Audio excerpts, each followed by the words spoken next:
GVMC 87వ ward వడ్లపూడిలో కొలువైన శ్రీ సీతారామలింగేశ్వర ఆలయ ప్రాంగణంలో ఆంజనేయ స్వామిని వినూత్నంగా అలంకరించారు. ఉసిరి నిమ్మకాయలతో నిలవెత్తు విగ్రహాన్ని అలంకరించి భక్తులకు దర్శనం కల్పించారు.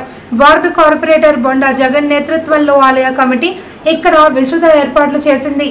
జై శ్రీరామ్ అంటూ 3116 నామాలు రాసిన పుస్తకాలను భక్తుల నుండి సేకరించారు.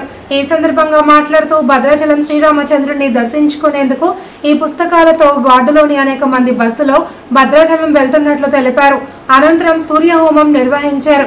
కమిటీ ప్రతినిధులు మింది గోవింద్, కర్రి కృష్ణ, మాటూరి రాము, భాస్కర్, రాజేష్, నరసింగారావు, పేరయ్య తదితరులు పాల్గొన్నారు.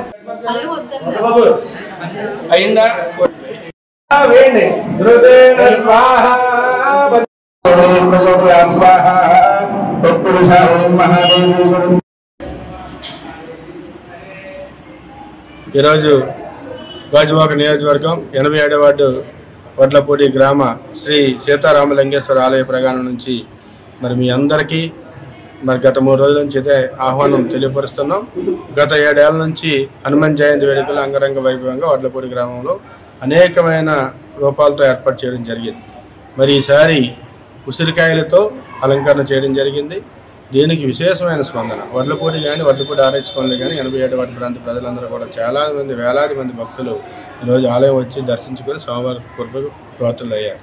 మరి ఈ మధ్య కాలంలోనే ఇక్కడ శ్రీ సీతారామలింగేశ్వర ఆలయం నామకరణం చేసి గత పంచముఖ వినాయక ఆలయం కానీ బ్రహ్మసత్రగల శివాలయం కానీ ఇక్కడ షిరిడి సాయినాథ, శ్రీ వల్లీదేవ సుబ్రహ్మణ్యేశ్వర నవగ్రహాలు ధ్వజస్తంభం నూతనంగా ఏర్పరచుకొని 2వ సంవత్సరాలు అడుగుపెట్టిన సందర్భంగా మరి ఈరోజు వడ్లపూడి గ్రామ యువకులందరూ కూడా ఇది మొన్న అమ్మవారి పండగ కానీ విశేషం. ఎందుకంటే ఈ ప్రాంతం 87వ వార్డు ప్రాంత వాసులందరూ కూడా ఆధ్యాత్మికంగా బాగా అభివృద్ధి చెందిన తరుణంలో మరి ఈరోజు వడ్లపూడి ఆలయంలో మరి ఏదైతే ఇక్కడ గతంలో 1116 నామకరణాలతో బుక్కులు పంపిణీ చేసి ఆ బుక్కులన్నీ కూడా సేకరించి తీసుకెళ్లి భద్రాచలంలో స్వామివారి ఆలయంలో ఇవ్వడం జరుగుతుంది. అలాగే ఇప్పుడు 3116 నామాలతో బుక్కులు ప్రిపేర్ చేస్తూ సుమారు 1000 మందికి మనం బుక్కులు ఇవ్వడం జరిగింది. అందరూ కూడా తెచ్చి అందించడం జరుగుతుంది. మరి అలాగే ఇక్కడ ఏదైతే గత 3 రోజుల నుంచి ఈ యొక్క హనుమాన్ జయంతి వేడుకలు చేయడం జరుగుతుంది. ఫస్ట్ రోజు చలివేంద్రం ఏర్పాటు చేసి అందరికి వచ్చిన భక్తులందరికీ కూడా పాకెట్ క్యాలెండరు ఈ 7 సంవత్సరాల బట్టి చేస్తున్నటువంటి ఏదైతే స్వామివారి రూపాలను ఏర్పాటు చేసి ఇవ్వడం జరిగింది. అందరికీ కూడా సింధూరు ప్యాకెట్లు ఇవ్వడం జరిగింది. మరి అలాగే నిన్న ముగ్గుల పోటీల్లో అనుకున్నాం, మరి వర్షం కారణంగా ఆగడం జరిగింది. ఈరోజు స్వామివారికి ఉదయం స్వామివారికి పంచామృత అభిషేకం, కంటిన్యూ దర్శనార్థం, అలాగే విగ్రహానికి అభిషేకాలు ఈరోజు. అలాగే ఏదైతే హోమం స్వామివారికి హోమం కూడా ఏర్పాటు చేసి ఈరోజు మరి ఎందుకంటే ఆధ్యాత్మికంలో భాగంగా ఈరోజు ఏదైతే పంచముఖ వినాయక స్వామివారికి ప్రత్యేకమైన పూజలు చేసినటువంటి కమిటీ వారందరికీ కూడా పేరు పైన ధన్యవాదాలు తెలియపరుచుకుంటూ సాయంత్రం స్వామివారి ఊరేగింపు మడవీధుల్లో ఊరేగింపు ఉంటుంది.